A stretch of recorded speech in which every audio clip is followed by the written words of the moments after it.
નમસ્તે મિત્રો, આજે આપણે વાત કરવાના છે ડોક્ટર સાહેબ ઓટો રિક્ષામાં બેઠા બનેલી ઘટના। વરસાદી મોસમ, ઘેરાયેલું આસમાન, ઝરમર વરસાદ, આખા દિવસના થાક પછી મીઠા ધારણામાં પોઢી ગયેલા ડોક્ટર પ્રવીણભાઈ અચાનક એમને લાગ્યું કે કોઈ ઝાપો ઉગાડીને મકાનના કમ્પાઉન્ડરમાં દાખલ થઈ રહ્યું છે।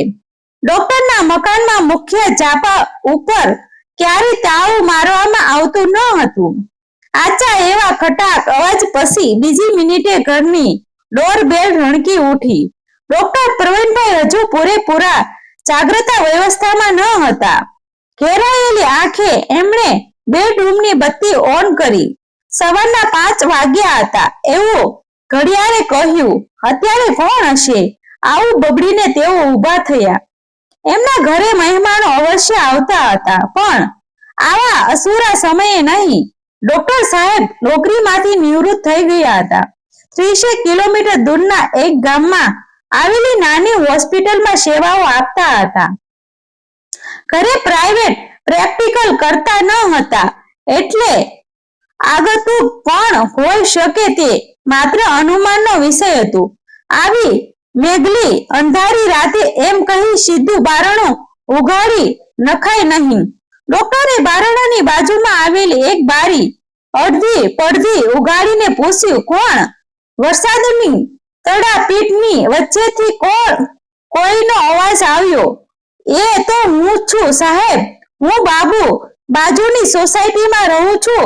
તે બાબુ રિક્ષાવાળો। ડોક્ટર પ્રવીણભાઈ તરત જ ઓળખી ગયા। એક ચોક્કસ ઘટનાનો સંદર્ભ યાદ આવી ગયો। એમણે તરત જ મુખ્ય દ્વાર ઉઘાડી નાખ્યું। બાબુ, અંદર આવી જા।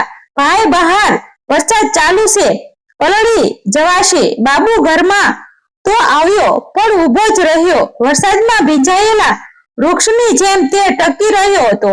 બેસવાથી સોફાની ગાદી ભીની થાય તેવો ભય હતો। એનાથી વધુ મોટો ભય તો બાબુના ઘરે છવાયેલો હતો। ડોક્ટર સાહેબ, મારો ભાઈ સિરિયસ હાલતમાં છે। તેને જડબાનું કેન્સર થયું છે। અમદાવાદ જઈને ઓપરેશન કરાવ્યું, પણ ત્યાંના કેન્સર સ્પેશિયાલિસ્ટ કહી દીધું કે કેન્સર છેલ્લા સ્ટેજમાં પહોંચી ગયું છે, માટે તેના બચવાની શક્યતા રહેતી નથી। દર્દીને હવે ઘરે લઈ જા। થોડી ઘણી રાહત થાય તેવી સારવાર કરાવતા રહો અને તે શાંતિથી મૃત્યુ પામે તેની રાહ જુઓ। અમદાવાદના ડોક્ટરે સાચી જ સલાહ આપી છે ભાઈ, ડોક્ટર પ્રવીણભાઈએ હમદર્દી ભર્યા અવાજમાં કહ્યું। હવે બાબુ મુદ્દાની વાત ઉપર આવ્યો। સાહેબ, આપ મારા ઘરે વિઝિટ કરવા આવશો? મારો ભાઈ બેભાન વ્યવસ્થામાં પહોંચી ગયો છે। માંડ 24 કલાક કાઢશે તેવું લાગે છે। આમ તો અમે બધા જાણી ચૂક્યા છીએ કે હવે કઈ થઈ શકે તેમ નથી, તેમ છતાં આખરે એ મારો ભાઈ છે અને બાબુજી રડી પડાયું। તમે એકવાર ઘરે આવીને એને જોઈ જાવ તો સારું। સાહેબ, ડોક્ટર પ્રવીણભાઈ સમજી ગયા કે દર્દી હવે પૂરા 24 કલાક તો શું, પણ કદાચ 24 મિનિટ પણ કાઢવાનો નથી। એને ખરેખર તો એમ્બ્યુલન્સ વેનમાં સુવાડીને સરકારી હોસ્પિટલ ખાતે શિફ્ટ કરવો જોઈએ। એ પણ જો તેઓ દર્દીને તપાસ્યા વગર જ આવી સલાહ આપી દે તો બાબુને ન ગમે। ડોક્ટરો પાસેથી સમાજની અપેક્ષાઓ અનંત હોય છે। ડોક્ટર પ્રવીણ તરફ જ તૈયાર થઈ ગયા। કપડાં બદલવા માટે પણ ન રોકાયા। શરીર ઉપર નાઇટ ડ્રેસ, પગમાં વરસાદી ચપ્પલ, છત્રી સાથે લેવી પડે તેમ હતી, પણ એક હાથમાં સ્ટેથોસ્કોપ હતું, બીજા હાથમાં બ્લડ પ્રેશર માપવાનું સાધન હતું। સામે આંસુ, આજીજી અને મજબૂરીની 3-in-1 મૂર્તિ સમો બાબુ ઊભો હતો। ડોક્ટર તરત ઘરને તાળું મારીને ચાલી નીકળ્યા। ચાપા આગળ જ બાબુની રિક્ષા પડી હતી, બેસી ગયા। સોસાયટી બાજુમાં જ હતી, પણ ત્યાં પહોંચતા જ 20 મિનિટ ચાલી ગઈ। વરસાદ વાતાવરણ કીચડવાળો રસ્તો પાણીના ખાડામાં પડસાઈને પાણી ઉડતા રિક્ષામાં પડ્યા। બાબુ ઘરે પહોંચીને ડોક્ટરને સીધા અંદરના ઓરડામાં લઈ ગયો।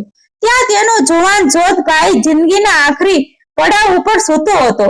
દ્રશ્ય ભયાનક હતું। બાબુના ભાઈનો દેહ હાડપિંચ લાગી રહ્યો હતો.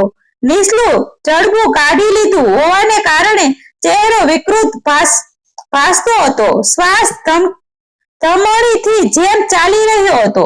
નાકમાંથી અન્નળી વાટે હોજરી સુધી પહોંચતી લાઈસ ટ્યુબ નાખેલી હતી. શેલા બાસુના સાક્ષી જેવા 3 ભાઈઓ, એમની પત્નીઓ, વૃદ્ધ મા બાપ, આંખોમાંથી આંસુ. તમે આપેલા બીજા પાનામાં ફોટાનું ગુજરાતી ટાઈપિંગ નીચે મુજબ છે. ચલકાવતા ઊભા હતા. બાપ મૃત્યુ પામવાનો છે તે વાતથી અજાણ તેવા 2 નાના બાળકો જમીન ઉપર સૂઈ રહ્યા હતા. 7માંથી 15 વોટનો બલ્બ મોતની છાયા જેવો ઓછો ઉજાસ ફેંકી રહ્યો હતો. ડોક્ટર પ્રવીણભાઈએ દર્દીની નાડ તપાસી જોઈ મનોમન બબડી રહ્યા. Pulse is very feeble and irregular. છાતી ઉપર થેલોસ્કોપ મૂકીને હૃદયના ધબકારા સાંભળવાનો પ્રયત્ન કર્યો. છાતીના પોલાણમાંથી ઊંડેથી મંદ અવાજ આવતો હતો. તેવું જણાયું, શ્વાસની ગતિ પ્રતિ મિનિટે માંડ 4 થી 6 જેટલી. ડોક્ટરે બાબુનો હાથ પકડીને માથું નિરાશાથી ધૂણાવ્યું. પછી બહારના ઓરડામાં તેને લઈ ગયા. કહી દીધું, કોઈ જ આશા નથી. ઘડી 2 ઘડીના મહેમાન છે. મૃત્યુને સહેજ આગો હેલવું હોય તો દર્દીને સરકારી દવાખાનામાં લઈ જા, નહીતર શાંતિથી એની પાસે બેસીને ભગવાનને પ્રાર્થના કરો. આભાર સાહેબ. બાબુએ 2 હાથ જોડ્યા. આટલું જાણવા માટે જ આપને બોલાવ્યા હતા. હું તમને રિક્ષામાં ઘર સુધી છોડી જાઉં છું, પણ એ પહેલા તમારી વિઝિટ ફી કેટલી આપવાની છે તે જણાવો સાહેબ. તમે જે માગશો તે આપી દઈશ. આવા સમયે આવો વરસાદમાં તમે મારા ઘરે આવ્યા એ જ મોટી વાત છે સાહેબ. સાચું કહો, તમારા ઘરે આવતા પહેલા હું બીજા 4 ડોક્ટરોના ઘરે જઈ આવ્યો હતો.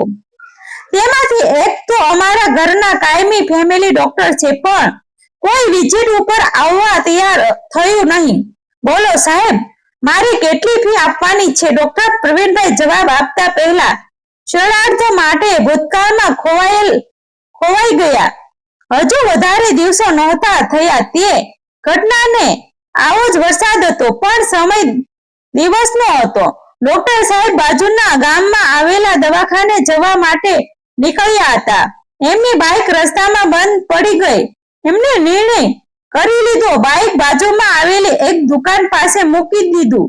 બસમાં બેસીને સમયસર ફરજ ઉપર પહોંચી જવા માટે તેઓ રિક્ષાને શોધી રહ્યા હતા. ત્યાં આજ બાબુ એની રિક્ષા લઈને ત્યાંથી પસાર થયો હતો.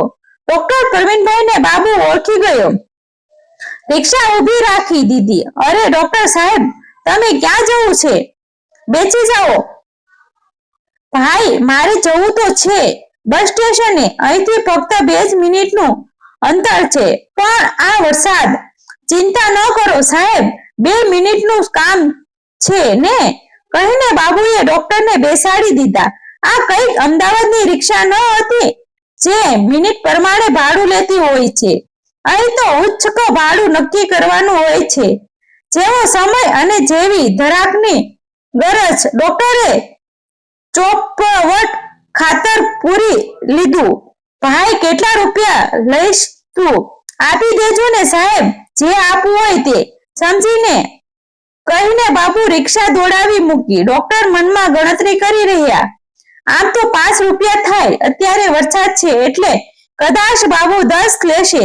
વાંધો નહીં, આપી દઈશું. પણ જ્યારે બસ સ્ટેશન પાસે ઉતરીને ડોક્ટરે પૂછ્યું ત્યારે બાબુએ મોટું મોઢું ફાડ્યું. 50 રૂપિયા. ડોક્ટર પ્રવીણ શબ્દ, ભાઈ તું મારો પાડોશી છે, કંઈ સમજીને ભાડું લે તો સારું છે. બાકી હું જાણું છું અને તું પણ જાણે છે કે 50 રૂપિયા એ લૂંટવાનો ભાવ છે. બાબુએ નફટ થઈને કહી દીધું, તમારી વાત સાચી છે, પણ તમને શું ફરક પડે છે સાહેબ? તમે તો ડોક્ટર છો. અમે ડોક્ટર પ્રવીણભાઈને દુખતા દિલ 50 રૂપિયા આપી દીધા હતા.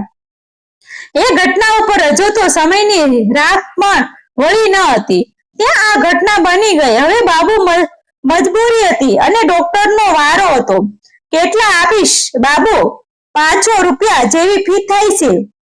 ડોક્ટર પ્રવીણભાઈ મુદ્દુમાં હસ્યા. મારી ગરજના ઉમેરું તો 100-200 વધુ પણ માંગી શકું છું. ડોક્ટરની ફી ઉપર ન હતો સરકારી અંકુશ છે ને ન કાયદાની માર્ગદર્શિકા. બોલ શું કહેશે તું? બાબુની આંખોમાં પાણી છલકાઈ ઉઠ્યા. અને માફ કરો સાહેબ, મારી તો મહિનાની કુલ કમાણી 1500 રૂપિયા છે. તે દિવસે મેં તમારી મજબૂરીનો ગેરલાભ લીધો હતો. તે મારી ભૂલ હતી. થોડુંક ઓછું કરો સાહેબ. ડોક્ટર તો ભગવાન કહેવાય છે. ડોક્ટર પરવીનભાઈએ પગમાં પડવા જતા બાબુને બેભાન ખંભા ચાલીને રોકી દીધો. રડીશ નહીં બાબુ, તારે રડવા માટે તારા ભાઈનું મૃત્યુ રાહ જોઈ રહ્યું છે. પણ હવે પછી ક્યારે કોઈ ગ્રાહકની ગરજનો ગેરલાભ ન ઉઠાવીશ. તું 3-4 ડોક્ટરોને બોલાવવા ગયો હતો પણ તેઓ ન આવ્યા, કારણ કે સમજાય છે કે જે સમાજ ડોક્ટરને વેપારી સમજે છે ત્યાં ડોક્ટરો પણ વેપારીની જેમ જ વર્તે છે. અને વેપારીનો રાતનો સમયે દુકાન નથી ઉગાડતા. પણ જો તું મને ભગવાનનું સ્વરૂપ કહેતો હોય તો મારે કંઈ જ કહેવાનું રડતું નથી. તારી પાસે હું ફી કેવી રીતે લઈ શકું? ડોક્ટર રિક્ષામાં બેસી ગયા. બાબુ રિક્ષા મારી મૂકી. વરસાદ બંધ પડી ગયો હતો. સર્વત્ર હવે ઉઘાડ વર્તાઈ રહ્યો હતો. આબમાં પણ અંતરમાં પણ. મિત્રો, આ જ વાર્તા સત્ય આધારિત છે. આવા જ વિડીયો જોવા માટે અમારી સાથે બન્યા રહેજો. અમારી ચેનલને સબસ્ક્રાઇબ કરી દેજો. આભાર મિત્રો. ગમે તો શેર કરી દેજો.